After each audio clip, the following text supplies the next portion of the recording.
You fool! Warren is dead.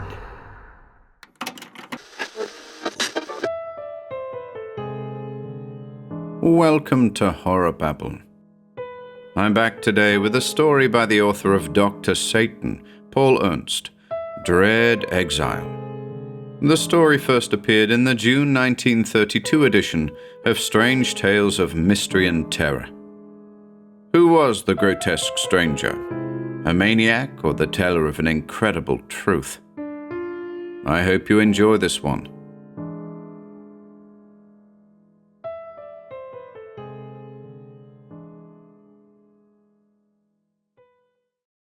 Dread Exile by Paul Ernst. The fact that I hadn't heard the man come into the room is not to be wondered at. Living on the third floor of a hotel in one of the noisiest spots in the city, I can scarcely hear my own footsteps sometimes.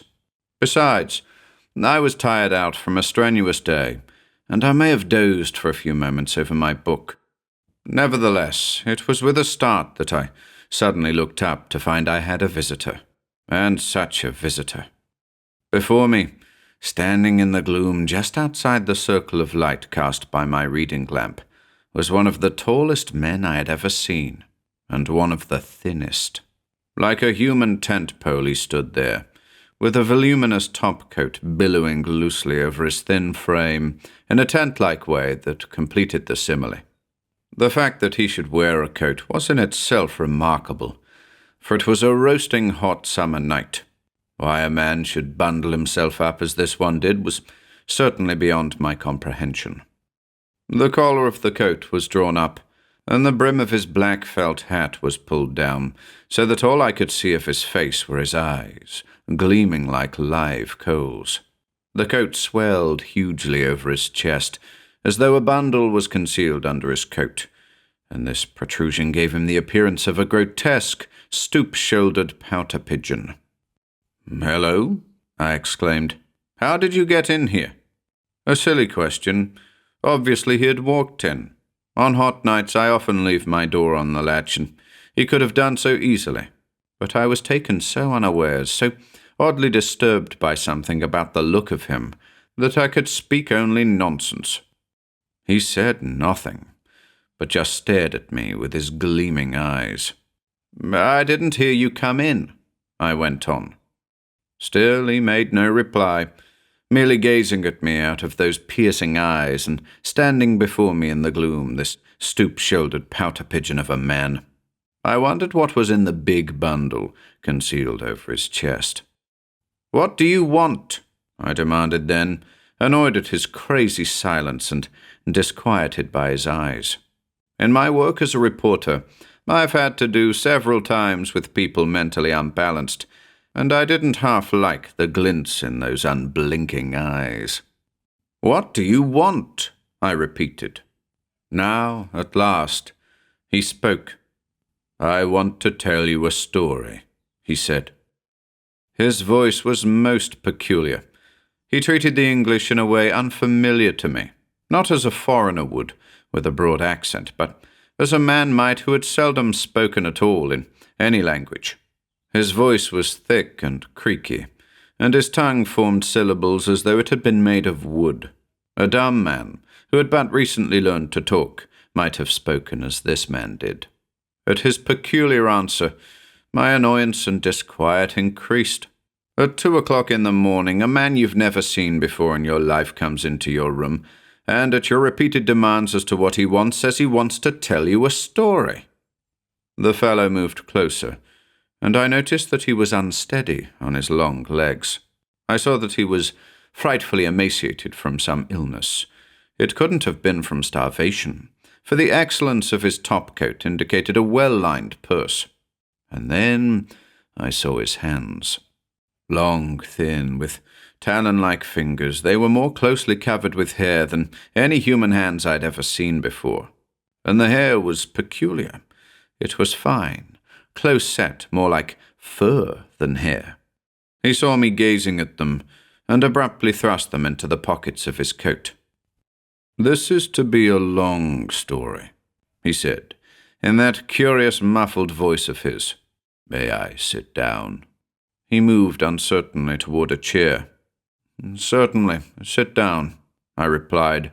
I started up to help him, but he waved me away as though fearful of my touch.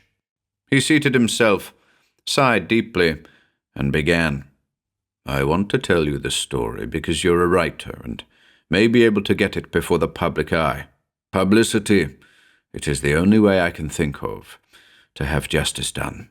I cannot go to the police. They would laugh at me. Publicity is the only answer, and even that may be useless. He sighed again, the manner of which struck me as very odd. I mean, he sighed for so long a time. For seconds on end the air was exhaled steadily from his lungs, and still it issued forth. It is hard to convey the queerness of it. Draw into your own lungs as much air as you can. Exhale it as slowly as you can, till it is all gone. Multiply by 3 the number of seconds your exhalation endured, and you will have about the length of time this man's sigh lasted. A trivial thing to mention, yet I can't describe how the oddity of it struck me. It indicated, you see, that the big bundle that swelled out his coat over his chest was not a bundle at all, but the chest itself. And whoever saw, particularly on a thin and narrow-shouldered man, a chest measuring some 70 inches around. Uncover your typewriter, please, and take down my story, was my bizarre visitor's demand. I'll speak slowly, so you can get it all. Now this seemed unbearably high-handed. My expression must have showed that I was about to protest. The man's eyes gleamed more brightly. His hands, thrust in his coat pockets, moved a little as though they had been convulsively clenched. "Take down my story," he said, his voice very harsh now. "Quickly! I have little time left me here." By now I was thoroughly convinced, naturally, that I was dealing with a lunatic. It became a question of humoring him till I could make up an excuse for telephoning and call for help.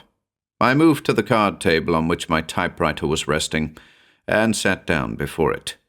He began to dictate abruptly, without preliminaries, as a man might wander into a public stenographer's office, dictate a letter, only to wander casually out again with no explanations of any kind. "My name," he began, "is well known to you, but I will not reveal it till later. You wouldn't believe me if I told you now. My story has to do with a theft as incredible as it is horrible, by a thief that no detectives could ever run down, that no power save aroused public opinion can ever bring to justice. It began 2 days ago, when I was a young man with a healthy, athletic body, a fortune with which to indulge it, and not a care on earth." I started here, and gazed in amazement at my mad visitor. Young? He looked to be at least 60. Athletic body? He was as emaciated as death, with his skinny shoulders stooped as though with the weight of whatever it was that bulged out the breast of his coat so far. I calculated the distance to the telephone stand, decided I couldn't reach it without a fight that might be disastrous to his feeble old frame, and resumed my typing. My visitor went on. 2 days ago, almost to the hour, I got my first indication of the change that was to come swiftly and fatally into my life. 2 short days ago. In those 48 hours I passed from life to death, from sane health to mad dissolution. But I'll try to keep from wandering, George, and give you this as it all happened. Again I started with amazement. This queer stranger knew my name and used it intimately, yet I knew I'd never seen him before. But I did not interrupt his narrative. I was sitting alone in the bedroom of my apartment in town when it happened, this first step in the change that was to be mine. I had dismissed my man for the night and was smoking a last cigarette before getting into bed and snapping off the lights. At my feet lay my dog, Flix, his eyes half shut and his tail thumping the floor occasionally, when I let my hand slide down over the arm of my chair to touch his head. The first thing I noticed was that it had suddenly become very quiet, amazingly quiet for the city. It was as though a shell of silence had been drawn around that room, shutting out the sounds of late traffic, making the quiet so intense that it almost hurt. Wondering a little at it, I put out my cigarette and started to rise from my chair, but I sank back into it again, as my eyes happened to rest on Flix at my feet. The dog, of a sudden, was acting very queerly. His head had jerked up as though on a string. His eyes, wide and alert, were staring into a dark corner of the room, as though they saw something I could not see. Even as I watched, a phosphorescent greenish glare came into those eyes.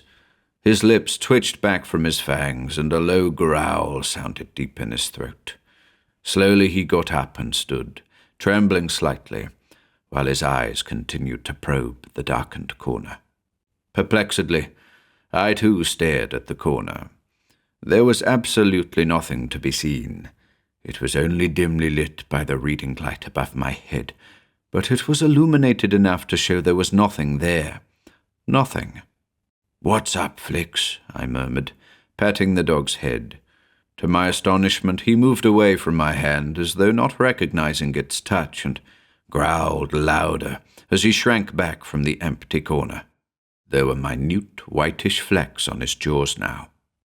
Still, I had no warning premonition of the tremendous thing that was about to happen. It had been a hot day. Flix's coat is furry. The heat might have affected him.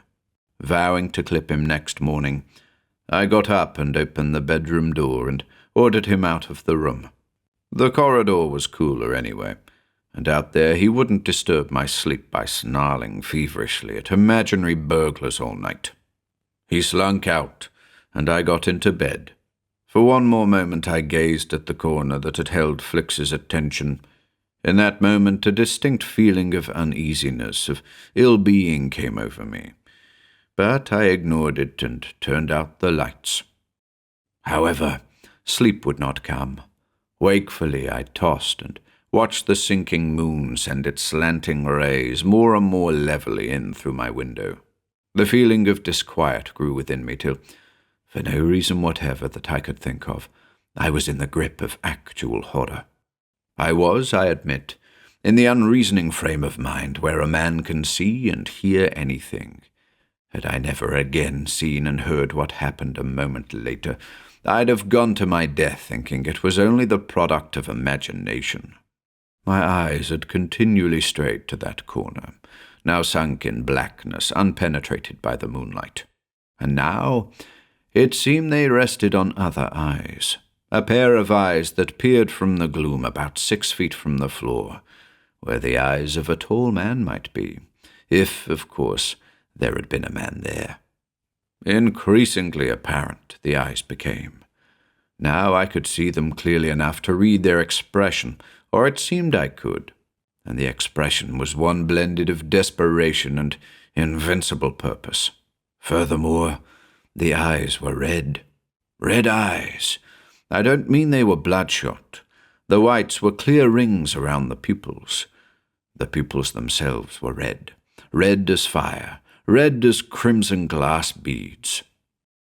I stared into those red eyes as though hypnotized, unable to make a move or a sound, spellbound. I've often heard that word used. I now know what it means. And then I began to make out a shadowy background for the eyes, a human-seeming head, a tall, dim body. All seemed to materialize out of empty air, as though conjured up by my fancy. I lay there, breathless, staring at the shadowy head in which were set those burning, fire-red eyes, glinting with desperate purpose. From the street, seeming to penetrate with difficulty the shell of silence drawn around the room, came the single toot of a motor horn. Its prosaic sound seemed but to intensify the reality of the impossible vision growing ever clearer before my gaze. Now I fought with the helplessness that bound my muscles. I struggled to get out of bed, to spring to the corner and come to grips with this inhuman thing, or prove to myself that there was nothing there after all. I couldn't move a finger. And as I lay there, with my heart thumping in my breast and cold sweat standing out on my forehead, I distinctly heard a low, soft sigh. A voice came to my ears. "Go to sleep. I will you to go to sleep." At that, a film seemed to gather before me. The red eyes faded into far distances. The flooding moonlight went dark. Swiftly, against all the protest of my quivering senses, I did go to sleep. It was as though I'd been chloroformed. I couldn't have been sunk long in that unearthly sleep. 5 minutes, perhaps, for when my eyes jerked open again, the moon's rays had slanted very little lower. I was waked by the sound of my own voice, and for an instant, in a helpless sort of doze, I floated in a half-slumber, where I could hear strange words coming from my own lips, as though I were another person standing off at a distance and listening to myself. And strange indeed were the words, incredible, incomprehensible. Exiled, doomed forever, never to leave this ghastly place and go back home, racked and wasted by disease, but another body. And this raving, this mumbling of thoughts that could not possibly have originated in my brain, was yet coming from my lips, as though I had suddenly become a mere mouthpiece for another's mind. I stirred slightly and tried harder for full wakefulness.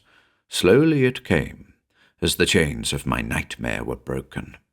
And with wakefulness came an increase of the unreasoning horror that had gripped me since I had turned out the lights. With an exclamation that should have been a shout, but which was hardly more than a whisper, I sat up. Standing in the corner, disclosed by the moonlight, was a man's figure, complete in every detail I saw it, from sunken cheeks and fire-red eyes to emaciated legs and unbelievably swollen chest. For an instant we stared at each other. Then, with an enormous effort of will, I tensed my muscles for a spring. A little of the hypnotic tension that had held me was released somehow by the realization that this figure was after all of solid flesh and blood. The man must have read my purpose in my eyes, for he started to move aside. But before he could, I had launched myself at him. My hands tore at his throat. For a fleeting second, my fingers pressed against solid substance. Then the column of the throat drained away like water running out of a tap. Another second, and my fingers had met and were pressing only against each other. Under me, the form I'd sprung upon and had thought was flesh and blood and bone was gone.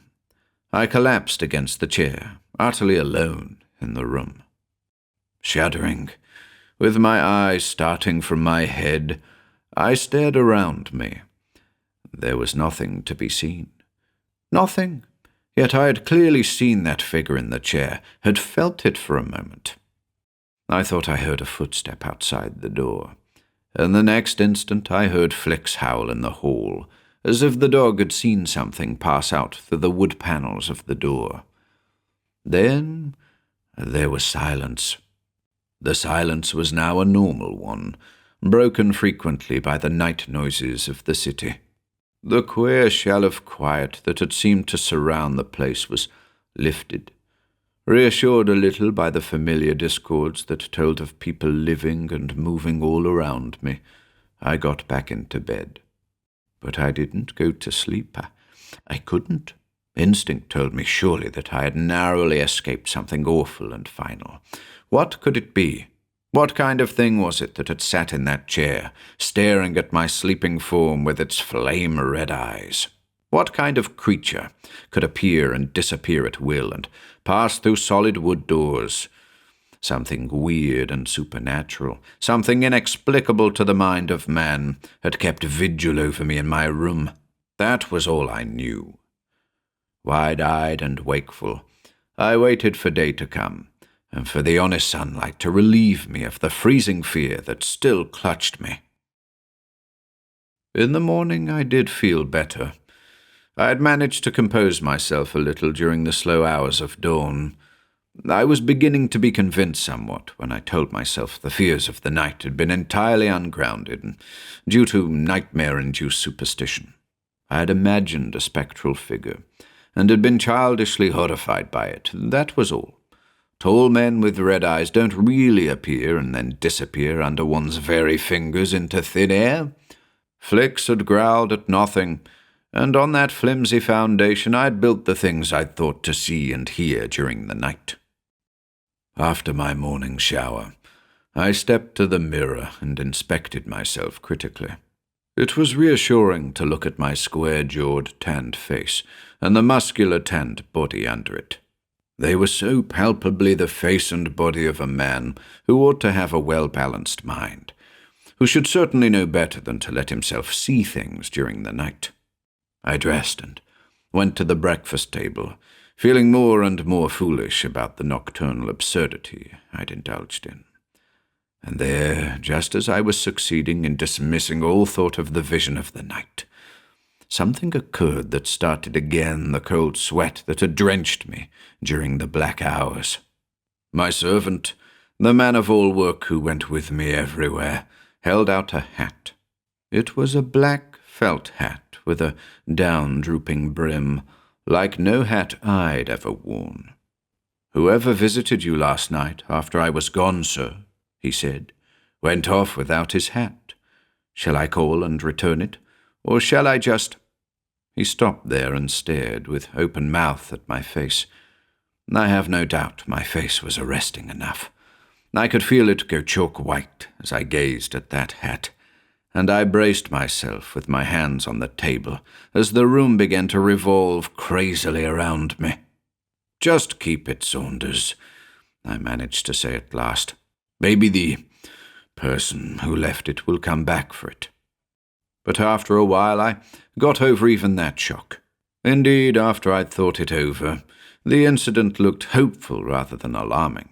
There actually had been a man in my room. The hat proved it. That released me from the charge of childish superstition, and also from the suspicion that perhaps my mind wasn't as well balanced as I'd always assumed it was. There had been a man there. How had he melted away under my throttling fingers? How had he hidden in the corner where I'd first seen those implacable red eyes? There was no place in that corner to hide. Why hadn't I seen him at once, as Flicks apparently had? And how had I come to fall asleep, in spite of all my effort not to, and half-waked to hear myself mumbling those strange things? These questions, at first apparently unanswerable, I worked out promptly enough, at least to my own satisfaction. Hypnotism, all I'd seen and heard and felt had been transmitted to my brain from that of the red-eyed stranger. He had broken into my room somehow, and from the moment of his entrance had taken hypnotic charge of my thoughts. Why? For the purpose of common burglary, probably. There it was, nothing to be alarmed about. All could be explained in a logical, common-sense way. God, what mockery is logic, common sense. I followed my regular routine for the rest of the day.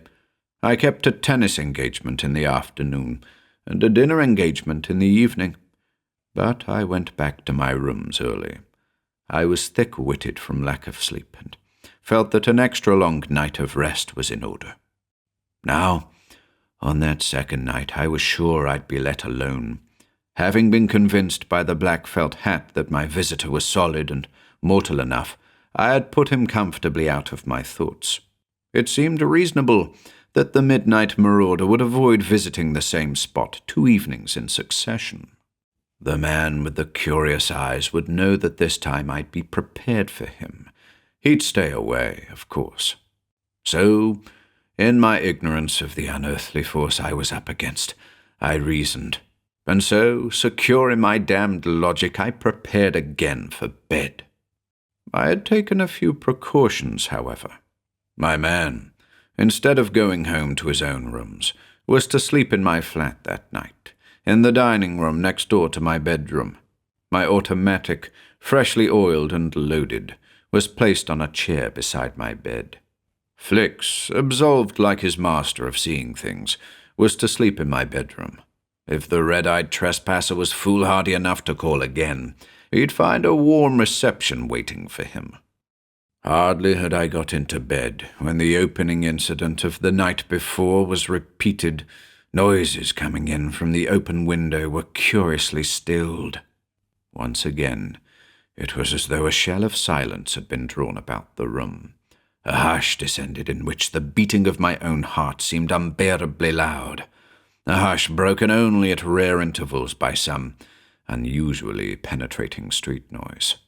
A second time I was gripped by the vague horror, the feeling that something terrible and supernatural was threatening me. Flix howled once and scrambled under the bed, where I could hear him squirm in an abject attempt to make himself as small as possible. Flix, who had proved time and again that he would attack man or beast with utter recklessness when his master was menaced. Simultaneously with that, I could see in the dark corner a pair of clear red eyes grow more and more distinct. And now at last I knew, with a thrill of such fear as I never thought a man could endure, that my visitor was repeating his call, that it would be his last, and that he or it was never of this earth. The room was unlighted this time. It was not yet late enough for the moon to slant in the windows. In this thick, even darkness, I saw the eyes come closer and closer to me. And now something happened that I hardly know how to tell about. It seemed as though those eyes were, somehow, drawing the soul and mind and consciousness of me out of the shell of my body and into their own red depths. They were draining the real me from the mold of my flesh. I panted and groaned as I tried to combat the hypnotic glare of those eyes in which desperation and resolve were blended in equal parts. I strained to reach the gun on the chair beside me, and a long, drawn-out, soft sigh sounded in my ears, and a voice said, "Go to sleep. Do not struggle. Go to sleep." I felt darkness close around my senses like a blanket, and I was washed with great waves of terror. I must not lose consciousness. This thing with the red eyes must not bind me helpless for my own destruction. I groaned. "Flix," I whispered. "Flix, get him, boy. Get him." I heard a faint whimper from under the bed, but that was all. I remembered my man who was staying here at my orders. "Saunders! Here, for God's sake!" With the last words my whispering had sunk to inaudibility. There was no move in the hall to indicate that Saunders had heard my low cry and was coming. And still those fearful red eyes bored into mine, draining me, pulling the heart and soul and mind of me. "Go to sleep," the voice crooned again.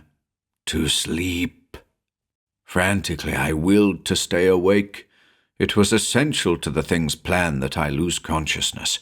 Well, that I would not do. But I knew as I vowed it that it was beyond my power to resist. This creature, whatever he was and from whatever unearthly sphere, was stronger-willed than I. Things blackened before me. I was sinking into oblivion. I could see only those hypnotic red eyes. They too faded. I was done.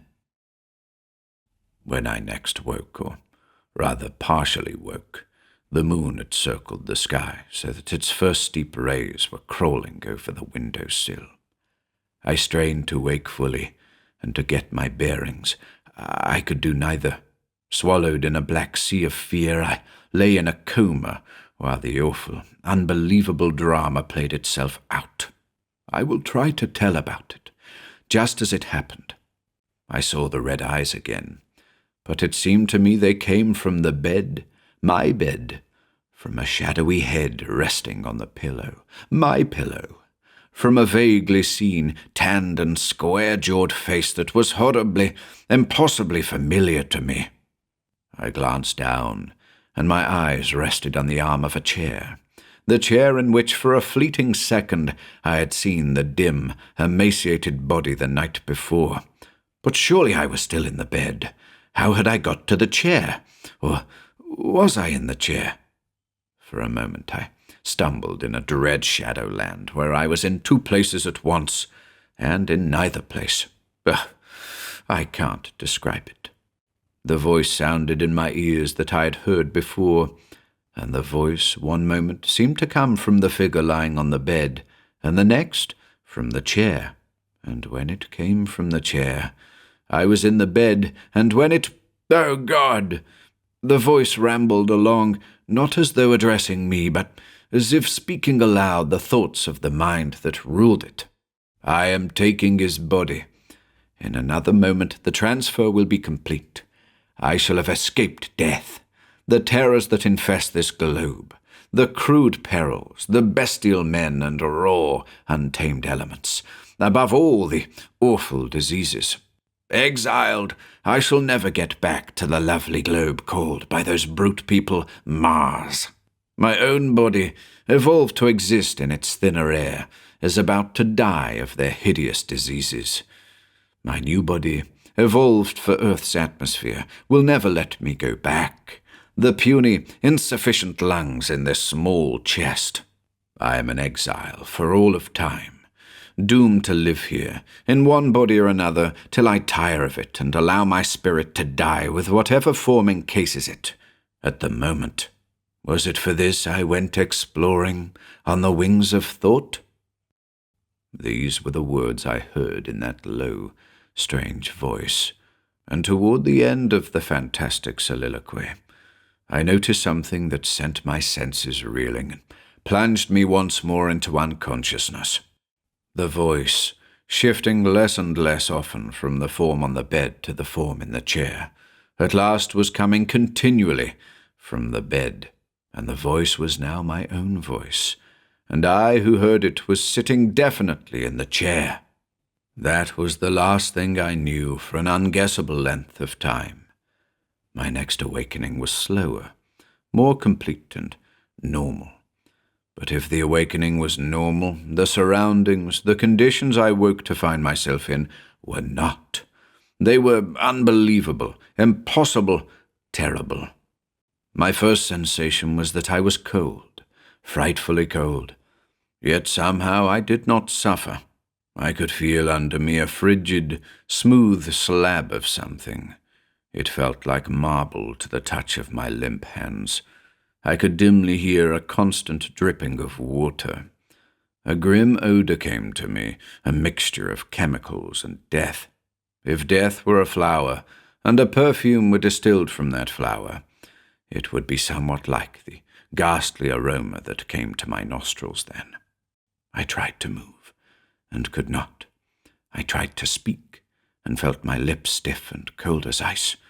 I tried to open my eyes, and felt my eyelids like twin small curtains of ice that would not move.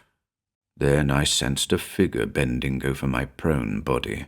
I heard words that brought shriek after shriek to my ice-cold lips, battering there for the utterance they were denied. I have never seen such a curious enlargement of the chest, the unseen person was saying. The lungs must be huge. I wonder. We must have an autopsy. And how wasted the body is. The man was a walking pest house. Where did you find him? Floating in the river, answered another unseen one. No marks of identification of any kind. The unseen talkers moved away, while I wrestled with the cold flesh that tied me down. Wrestled, and was hopelessly defeated, for I was dead. After a time I discovered something that gave me a slight ray of hope. Not that I could regain my own healthy living body which this traveller from a far planet had usurped, but that I might tell my story and have the usurper killed before he stole other people's bodies. I found that, with his wasted, disease-racked, dead frame, I had inherited some slight trace of his marvelous ability to will himself from place to place. I could not move the solid flesh by thought transference as he could, but I could transport my intelligence, clothed in a semblance of the body. When I stopped wrestling with the cold clay that tied my spirit down, I found I could rise quite easily, too easily in fact, for no thing of weight ever soared as lightly upward as I did. From beside the marble slab I stared down at the shell I had left, but to which I was still chained.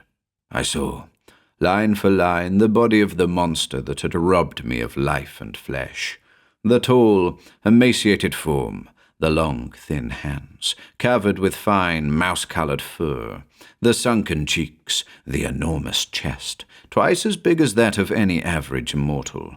In a word, the body you seem to see me wearing now. I gazed, soul-sick, at that travesty of the human form, and reflected that I would shortly be exiled with it to the grave. Exile? The creature who had robbed me faced an exile far less fearful than mine. And then I came to you. For you, George, will try to have this story published and let the people know of the alien horror that stalks in their midst. And you will try to get justice done the murderer of John Carmody. At the mention of that name, I felt the breath catch in my throat, while my heart pounded in the grip of a superstitious terror. I had been amazed at this stranger's mention of a dog named Flix, and utterly astounded at his further mention of a servant named Saunders, for both those names were familiar to me. Now, to have him go on and claim he was John Carmody, one of my closest friends and as husky a young athlete as ever inherited $1 million, was appalling. But I climbed determinedly out of my momentary lapse into credulity. These were names anyone could find out easily. "You think I'm mad, don't you?" said the tall stranger. "I swear I'm not. George, look at me, closely. My eyes, my expression." Almost against my will, I searched that pallid face, now disclosed to me by the turning down of the coat collar. Of course, I found there no shadow of proof of the madman's claim. The eyes were certainly not those of my friend Carmody, nor were they red. There was nothing to be done but call assistance and have the maniac put away as gently as possible. I got up from the chair before my typewriter and moved close to him.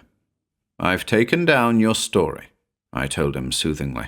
"I'll see that it's brought to public notice and that justice is done. Now, don't you think you ought to turn in for the rest of the night? I'll call the room clerk and have him find a place for you." "I read your thoughts as though your forehead were made of glass," said the man wearily. "Well, I didn't really hope I'd be believed. I could only try. And now I've got to be getting back to my body." "Your body is right here," I said. "Don't worry." "You fool," he blazed. "If you don't believe what I'm telling you, try to touch me. Your hand will go through me as it would through a bit of fog." With this, I turned to the telephone.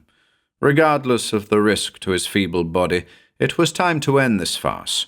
I must phone the house doctor and have him put in custody. Hardly had I turned my back when some sixth sense warned me to whirl around again. I did so, crouching instinctively to defend myself against a maniacal attack. The man was gone. Dumbfounded, I glanced around the room. There was nowhere he could have hid. I dashed to the door, though I was sure he could not have reached it in the second my back was turned to him. There was no one in the long corridor outside. The man had gone, as though he had indeed been but an intelligence clothed in the mere semblance of a body, a bit of fog dispelled by a breeze. Such was my strange visitor's story, set down precisely as he dictated it. Such was his exit. A creature from distant Mars dragging his body here by thought transference, attacked unexpectedly by 6 fatal diseases unknown on his sphere, projecting his iron will from his own dying, huge-chested frame into the small-chested frame of an Earthman, and hence chaining himself forever to the denser atmosphere of Earth. Who would believe such a thing? I didn't, of course, But more for curiosity than any other reason, I began some quiet investigating. The results were rather strange. Well, I'll give them to you so that you may have all the facts in your judging of this fantastic tale. John Carmody is at this moment, 2 days after the eerie visit the pouter pigeon of a man paid me, still in his town flat. I called on him, and he refused to see me, though we've been close friends for years. He sent out word that he was preparing for a long trip and was at that time too busy to see anybody. Saunders confided to me that he is going to leave Carmody's employ as soon as he can. In the last 2 days, Carmody has been acting so strangely that Saunders is uneasy. He denies himself to all his old friends and constantly performs deep breathing and other chest-expanding exercises. Too, his eyes have taken on a curious reddish tinge that alarms and puzzles Saunders. Carmody's dog, Flicks, had to be taken away day before yesterday. It had gone mad and alternately tried to attack his master and fled howling from him. On a marble slab in the morgue lies a most unusual corpse.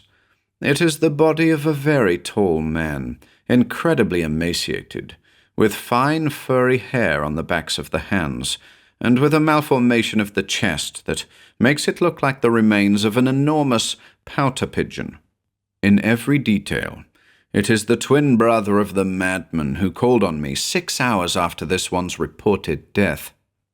These are the facts. Make of them what you wish.